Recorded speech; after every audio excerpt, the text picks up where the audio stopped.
하루를 시작하는 하나님의 말씀 12월 21일 월요일 하늘 양식입니다. 오늘 성경 말씀은 룻기 1장 8절에서 14절 말씀 가운데 8절 말씀입니다. 나오미가 두 며느리에게 이르되 너희는 각기 너희 어머니의 집으로 돌아가라. 너희가 죽은 자들과 나를 선대한 것 같이 여호와께서 너희를 선대하시기를 원하며. 아멘.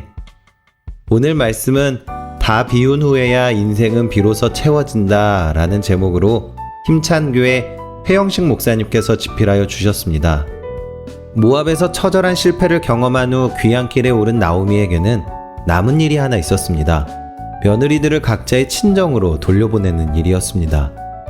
며느리들이 있으면 자기 일신의 괴로움은 덜어질 것입니다. 하지만 그녀는 며느리들이 또 다른 나오미가 되는 것이 견딜 수가 없었습니다. 남편도 자식도 없이 타향에서 떠도는 인생이 어떤지 자신이 너무나 잘 알고 있었기 때문입니다. 인생이 무엇인지를 똑똑히 보기 위해서는 쌓아온 아성이 무너져야 합니다. 스스로 소중히 여겨온 것들은 실상 바벨탑이기 쉽습니다. 나오미 역시 한때 풍요와 안락이 최고의 가치인 줄 알고 그것을 따라갔습니다. 하지만 다 잃고 나니 인생의 본질이 무엇인지 깨닫게 되었습니다. 하나님에게서 온 것만이 참된 복이고 그것만이 영원하다는 것을 나오미는 깨달았습니다. 때로는 우리가 바라는 대로 되려면 기적이 일어나야 합니다. 그런데 가끔 하나님께서 기적을 일으키실 때가 있습니다. 이해할 수 없는 것은 그 일을 위해 하나님은 우리가 가진 자원이 완전히 소멸될 때까지 줄여가신다는 것입니다. 그런 후에 하나님은 일을 시작하십니다. 우리가 할 일은 마지막 남은 것까지 내려놓고 비우는 것입니다. 나오미의 결심은 며느리들의 장래를 위해서였지만 하나님 편에서는 그게 다가 아니었습니다. 며느리들은 그녀가 의지할 마지막 소유였습니다. 그런데 하나님은 그것까지 비우게 하셔서 나오미의 새 출발을 이끄셨습니다.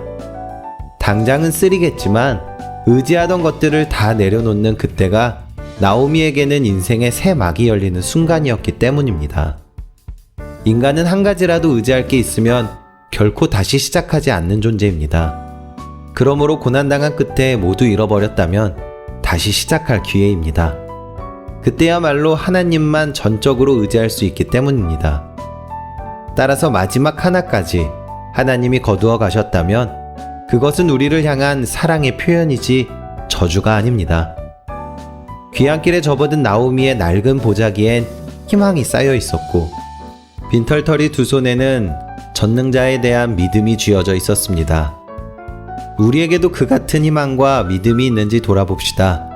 모두 내려놓고 다 비운 후에야 인생은 비로소 채워집니다. 여러분을 채우고 있는 것 중 비우고 포기해야 할 사심과 욕망이 있습니까? 바라기는 오늘 그 사심과 욕망을 비워내므로 하나님께서 채우시는 은혜가 충만하시기를 간절히 소망합니다. 우리 함께 기도하겠습니다. 하나님, 소중히 여기던 자원이 모두 소멸될 때가 오히려 주님이 기적을 일으키실 시간임을 알게 하옵소서. 하여 의지할 게 아무것도 없이 빈손으로 주님 앞에 나아가게 하옵소서. 그리고 그 후에 벌어질 주의 놀라운 역사를 바라보게 하옵소서. 예수님의 이름으로 기도합니다. 아멘.